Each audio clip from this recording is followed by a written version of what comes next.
alegria e paz.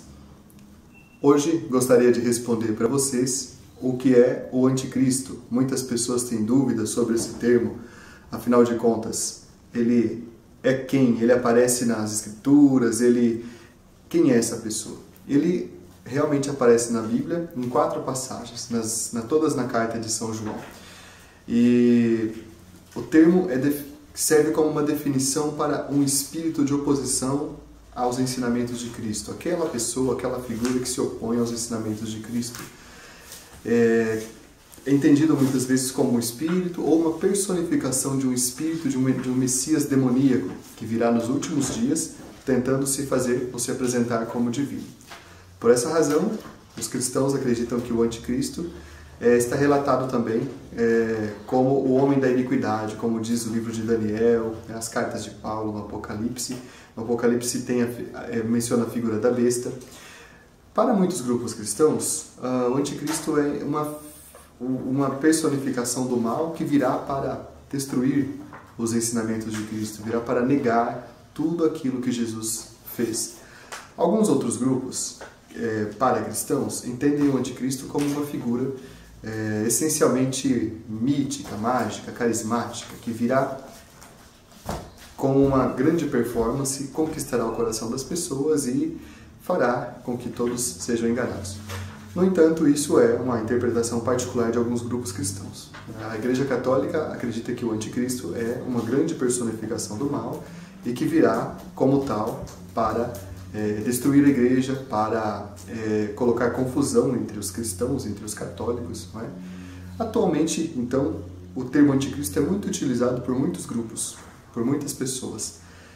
No passado, o anticristo já foi um termo utilizado para condenarmos o Martinho Lutero e os outros colegas reformadores.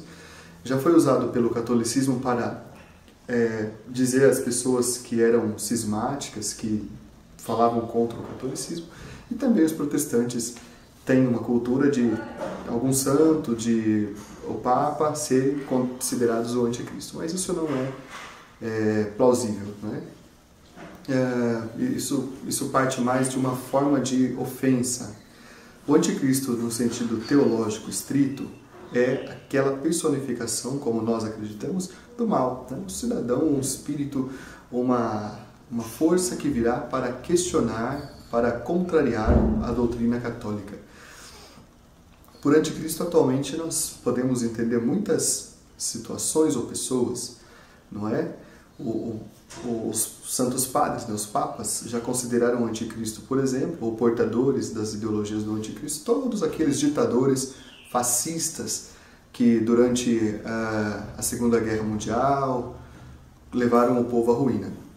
O Catecismo da Igreja Católica, no número 675, diz que a Igreja deve passar, sim, por uma prova final, no fim dos tempos, e que vão perecer muitas pessoas.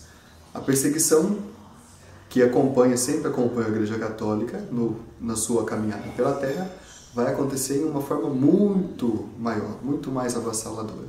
E é no meio dessa perseguição final que a suprema impostura religiosa do anticristo vai aparecer, na forma de um pseudo-messianismo. O que é um pseudo-messianismo? Um falso messias que fala, vou consertar tudo, vou arrumar tudo isso daí. Isso é uma forma de identificar o anticristo, segundo a Igreja Católica.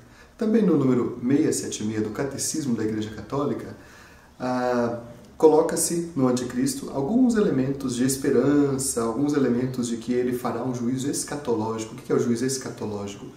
O grande julgamento final, não é?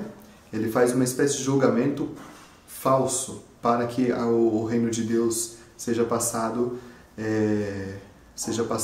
às claras. Mas, no fim das contas, ele se revela como um líder perverso, que quer o mal, que quer o malefício das pessoas. O anticristo, então, é essa figura que está citada na primeira carta de São João, em 4 passagens apenas, todas ali pequeninas, e ele simboliza aquela oposição aos ensinamentos de Jesus. Os protestantes chamam muita gente de anticristo, né? Inclusive a nós, católicos e tudo mais, mas a Igreja Católica entende que o anticristo é uma realidade que acontecerá no fim dos tempos. Resumindo, né? Alguém ou uma situação que virá para questionar os ensinamentos de Cristo.